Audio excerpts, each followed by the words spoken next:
The figure of Zul-Qarnain is mentioned in Surah Al-Kahf 101.18, 83 of the Quran, and is often associated with a great ruler who traveled widely and built infrastructure to protect his people from forces of evil, most notably the tribes of Yajuj and Majuj.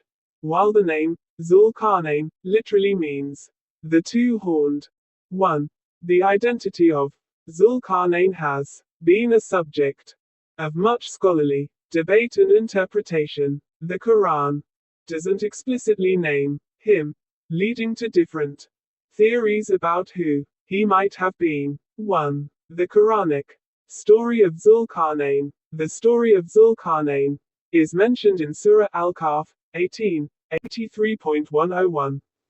Quranic verses. They will ask thee of Zul-Qarnain. Say, I shall recite unto you a remembrance of him. Quran 18:83. Lo, we made him strong in the land and gave him unto everything a road. Quran 18:84. And he followed a road. Quran 18:85.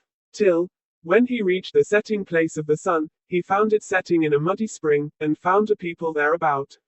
We said, O Zul-Qarnain, either punish or show them kindness. Quran 18:86. He said, As for him who doth wrong, we shall punish him, and then he will be brought back unto his Lord, who will punish him with awful punishment. Quran 18:87. But as for him who believeth and doth right, good will be his reward, and we shall speak unto him a mild command. Quran 18:88. Then he followed a road. Quran 18:89. Till, when he reached the rising place of the sun, he found it rising on a people for whom we had appointed no shelter therefrom. Quran 18:90. So, it was, and we knew all concerning him. Quran 18:91. Then he followed a road. Quran 18:92. Till, when he came between the two mountains, he found upon their hither side a folk that scarce could understand a saying. Quran 18:93. They said, O Zul-Qarnain, lo, Yajuj and Majuj are spoiling the land. So may we pay thee tribute on condition that thou set a barrier between us and them. Quran 18:94. He said, That wherein my Lord hath established me is better than your tribute. Do but help me with strength of men, I will set between you and them a bank. Quran 18:95.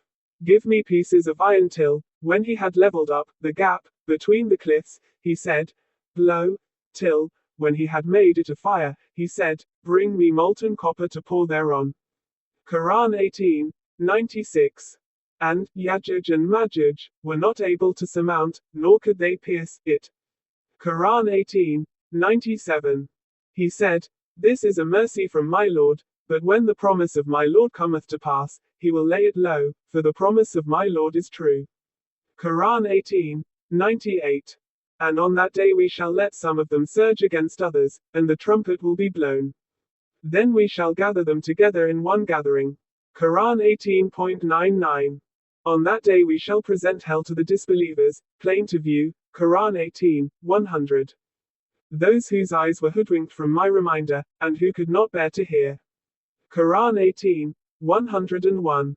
The narrative describes Zul-Qarnain's travels, his conquests, and his encounters with different peoples. The story can be broken into several sections. His journey to the west, setting of the sun, where he encounters a people living in a place where the sun appears to set in a muddy spring.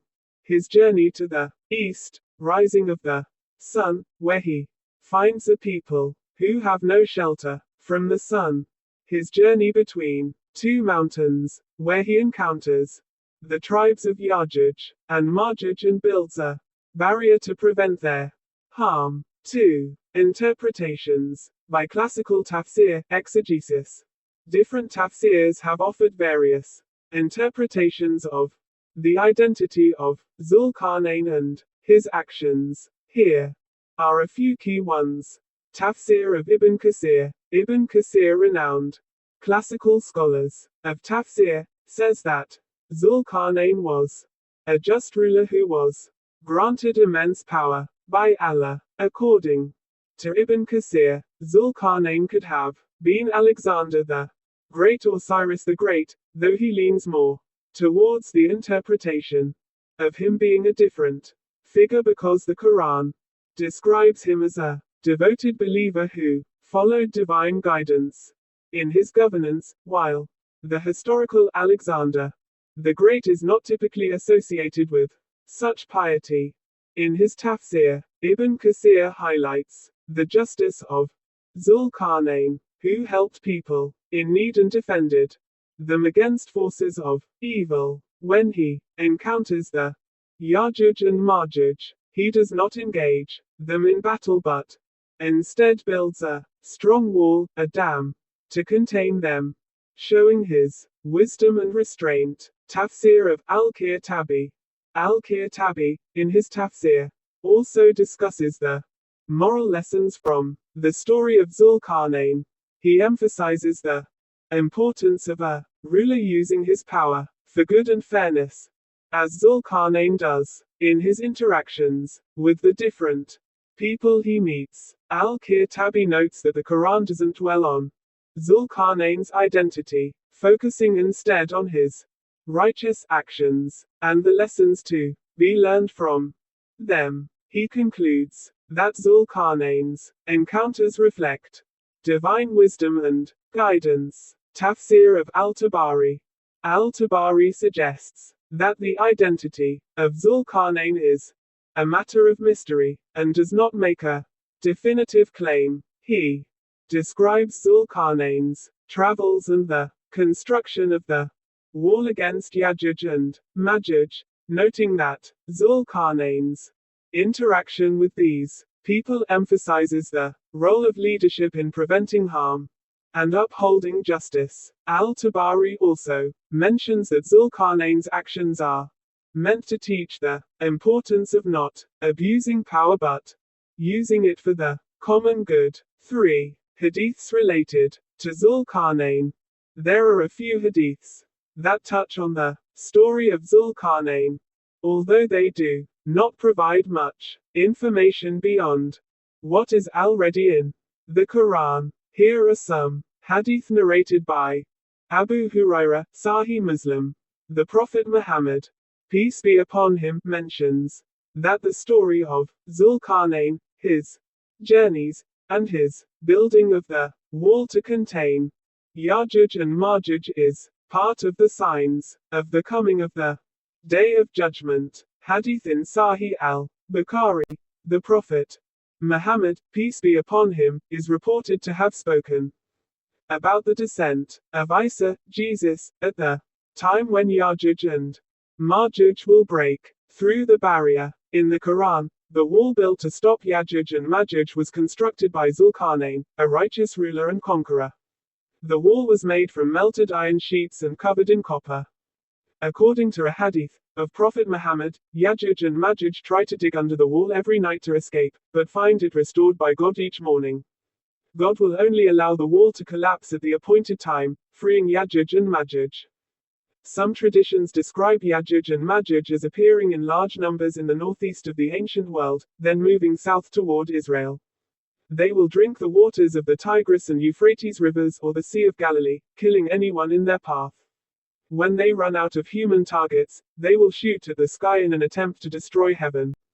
God will then attack their necks with worms that fill their ears and noses, killing them. Yajuj and Majuj, in Islamic eschatology, two hostile, corrupt forces that will ravage the earth before the end of the world. They are the counterparts of Gog and Magog in the Hebrew Bible and the Christian New Testament. According to the Hadith, Yajuj and Majuj will not differentiate between believer and disbeliever, but they will attack everyone. Muslims who will be led by Jesus Christ will hide in a mountain by a command from God until Gog and Magog are killed by a disease sent by God.